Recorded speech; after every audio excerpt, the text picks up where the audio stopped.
Tapi tak apalah, saya serah kepada pusat untuk pilih siapa dia saja. Satu nama, dua nama. Asyik, apa ni dah ada nama yang untuk calon tu. Siapa antara calon? Belum lagi. Katanya ada seorang nama dari hantar. Dah, saya serah pada pusat untuk pilih sesiapa dia pegang merti saya. Mesyuarat tu dah buat? Mesyuarat ada lagi minggu depan. Pusat. Perikatan Nasional pun tak buat lagi. Usia tak ada. Perikatan Nasional, Civil Service Jabatan. Tapi dia boleh dengan jumlah ahli-ahli AJK yang cukup buat pengadakan mesyuarat. Dari segi perlembagaan PN sendiri ada kekatan tak? Bukan daripada Presiden gabungan? Tak ada. Tak ada. Ada pelbagai. Yang mesyuarat PAS pusat tu minggu depan untuk Minggu depan. InsyaAllah. Maknanya tangguh lagi seminggu lah. Ya, tangguh lagi. Ya. Sebab apa tangguh tu Asyik? Mungkinlah dia orang ni kan sangat-sangat tu nak gantung dengan saya sangat. Tapi tak apalah, saya serah kepada pusat untuk pilih siapa dia saja. Satu nama, dua nama. Itulah dua nama ke satu nama ke, serah kepada pusat. Tapi yang pasti Bukan mesti saya sedia membantu. Walaupun siapa dia yang jadi pengurusi. Dia bantu.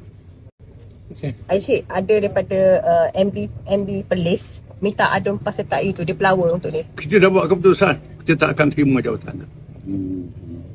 Walaupun dia pelawar, tetap Dia pelawar kerana kita anggap satu pengkhianatan menjatuhkan kerajaan. Ya. Tapi kalau ada daripada PAS nak sertai juga tu? Sudah buat tu semua buat pengakuan. Tak terima. Tan Sri, mengenai kebimbangan sesetengah pihak, maknanya sekiranya PAS untuk PN ni macam mana? Ya. Ada Kebimbangan tu selesai bila urusan berjalan. Akan selesai. Cuma kita kena sedar, kita memerlukan sokongan bukan sahaja orang Islam, termasuk orang bukan Islam. Orang bukan PAS dia tak boleh menang. Ya. Okey. Tan Sri, komen tentang RU perlembagaan RPM yang tidak melebihi 10 tahun tu, Menteri Datuk Seri Zainal kata dia akan jumpa ketua-ketua parti untuk adakan pertemuan lah mengenai Kita dalam Islam selagi orang tu layak. Dia tu layak, dia boleh jalankan tugas. Dalam pancaan saya orang tu boleh khidmat.